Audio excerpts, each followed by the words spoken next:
All right, hey guys, OFD checking in here, and today we have the Ginault Ocean Rover. I do believe this is the Ocean Rover 2. This is going to be the newest variation of the Ginault Ocean Rover. Now, I know these guys have been around since about 2010, I do believe is when the company was created, and there's been a whole lot of controversy behind this company. I mean, they make what I would consider to be the best and nicest Submariner homage watch out there, period.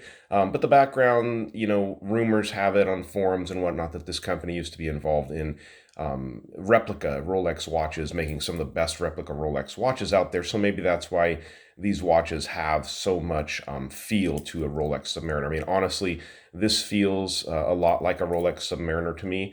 But other than that, let's go ahead and talk about the watch itself. Now, it's a really, really nice example of a fairly unique watch that probably takes a lot of its looks from a number of different Submariner models out there from over the years. You've got Milsub style hands on it with the sword handset. The case is like a 5-digit size case from Rolex. You've got the modern interpretation with the ceramic bezel insert there, but it is a really nice watch, so let's go ahead and talk about it. You got a 40mm case from side to side, so it's going to fit in that real traditional sub size. 46.5 lug tip to lug tip. Comes in just over 12.5. I measured 12.7 from the bottom of the case to the top of the sapphire crystal.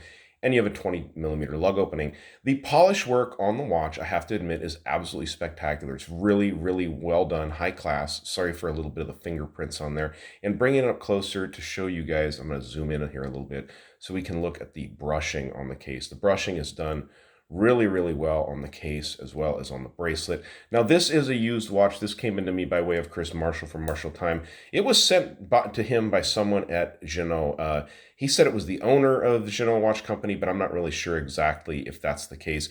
The ceramic bezel insert is done really well. Almost has a gray finish when it catches the light, as you can see. Nice, stiff 120 click bezel. Not too stiff, actually, just right, to be honest with you. The bezel is done perfectly, lines up very nicely, and just nice. Ginault is right there at the top with their logo. It says Kinetic Continuous underneath that, which is interesting. Then you've got the Ocean Rover, the 1,000 feet or 300 meters, submersible maritime precision chronometer. So these are supposed to be certified chronometers. They do all the in-house work on these here in the USA. So these, I think the parts come from all over the world, to be honest with you, but they are hand assembled in the USA and regulated in the US.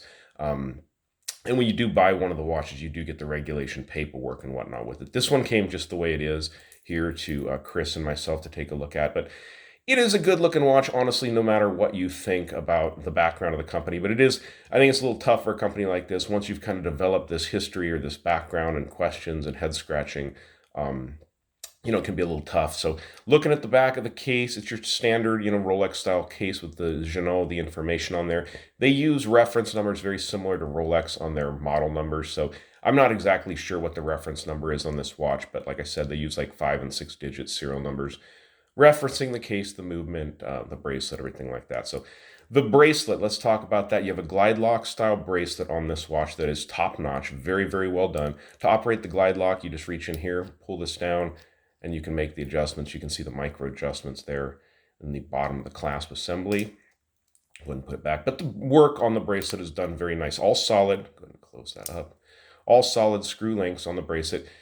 Tapers from what I think is 20 down to about 16 at the bracelet, which is very traditional in that Submariner style and looks really good. So let's go ahead and pause it, get this watch on my 7-inch wrist, and then go out with that Lume shot.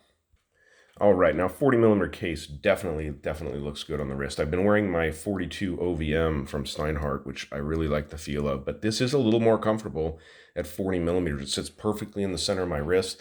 That 46 slightly over lug tip to lug tip works very well, and the watch definitely looks good. The clasp assembly is super, super comfortable and looks really, really high grade. So let's go ahead and check out the Lume on this watch. All right, so I'm pretty sure that Swiss Superluminova is being used on this watch. Not sure about the bezel insert, if it's lumed or not. I'm pretty sure it's just going to be the pip, which would be traditional, right, on a watch like this. So nice lume. Looks like they're using BGW9, so you get that blue glow on the watch. This is a little more expensive and a better lume to apply. So guys, this is the Ginault Ocean Rover 2. Now, if you guys are interested, these are running for about $1,600 over at the website. I'm not sure if there's tax included in that, but Kind of a big decision to make there. It's a $1,600 watch running an in-house movement from Ginault. I didn't even really talk about that. As a matter of fact, let me bring the lights up here again, and I want to go over a couple other things with you on this watch. Now, I know usually that'd be it. I pop out with the Lume shot, but I want to talk to you a little bit more about this watch at the price point it's going for. So, like I said, brand new, these are going for $1,695. They're running an in-house Ginault movement. I don't really know a whole lot about the movement, to be honest with you. I know that they do hand assemble it and regulate it here in the US, but other than that, I don't really know a whole lot about that movement. From what I understand, it's not a Solita.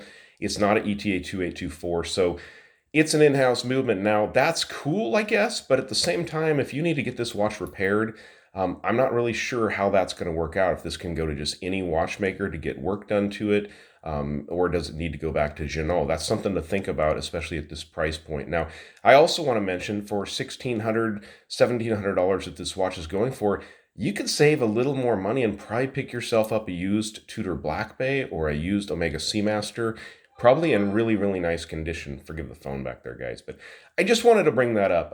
I think it's a nice watch. I think it's definitely worth what they're asking for it, especially with the fit and finish. It's amazingly well done. But I just want you to consider the long term with a watch like this, if you're going to spend that kind of money, is will you be able to get it serviced in the future, 10 years down the road? Well, they've been around 10 years, so I guess you can. That works. But really think about the long term of this watch before you spend that kind of money on it. You could really put your money into something else. So funny thing I wanted to mention to you guys, when I was doing all the research to kind of learn a little bit more about these guys, guess where I found most of the comments about these watches and how nice they were? I found them on the Rolex forum, guys. Very interestingly enough, a lot of Rolex Submariner owners buy these watches kind of to use as their beater watch instead of wearing their actual, ceramic sub out into public or whatever. So I thought that was really interesting that a lot of information I got, on these was from the Rolex forum sub, or Rolex forum. So all right, guys, that's the video on the Ginault Ocean Rover 2, a controversial company, but this is really, really a nice watch and well done. So, guys, you like the video, give me a thumbs up down there at the bottom. And if you've not subscribed to the OFD channel yet, please do. Please do. Thanks, guys.